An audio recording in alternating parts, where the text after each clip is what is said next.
विधानसभा निवडणुकीत बहुमताचा आकडा आहे 36 आणि त्याहून सुद्धा जवळपास 8 जागा भाजपने जास्त जिंकलेल्या आहेत आणि 27 जागांवर आपचे उमेदवार आघाडीवर आहेत। पण आपसाठी सगळ्यात मोठा धक्का तो म्हणजे अरविंद केजरीवाल, आतिशी आणि मनीष सिसोदिया तिघही पिछाडीवर असणार। त्या भ्रष्टाचाराच्या विरोधामध्ये असलेली ही केजरीवालांची लढाई दिल्लीच्या लढतीमध्ये माजी मुख्यमंत्र्यांच्या मुलांमध्येच ही लढत होती। दिल्लीतील सर्व 70 जागांचे कल हाती, 42 जागांवर भाजप आघाडीवर।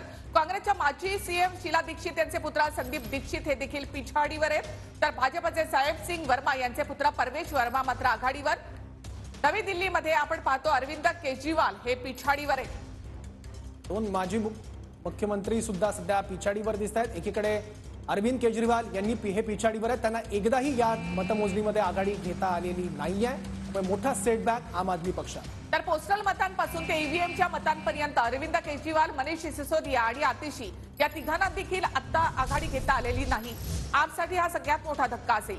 दिल्लीतील सर्व 70 जागांचे कल आतापर्यंत हाती आले आहेत। भाजप 42 आणि आप 27 जागांवर आघाडीवर, काँग्रेस एका जागेवर आघाडीवर। कलानुसार इथे भाजप सगळ्यात मोठा पक्ष ठरलेला आहे। मागच्या तुलनेत आपला मोठा तोटा या ठिकाणी होताना पाहायला मिळतोय। सुरुवातीला मतमोजणी सुरू झाल्यानंतर आप आणि भाजपमधला आघाडीचा फरक हा फारसा जास्त नव्हता, पण हाच फरक आता वाढलेला आहे आणि सुस्पष्ट बहुमत भाजपला मिळालेला आहे आणि त्याहून 8 जागा अधिक भाजपने मिळवलेल्या आहेत। तर मागच्या निवडणुकांमध्ये फक्त 8 जागा घेणारी भाजप आता 42 जागांपर्यंत या ठिकाणी पोहोचलेली आहे। तर आपला मोठा धक्का 27 जागांवर आप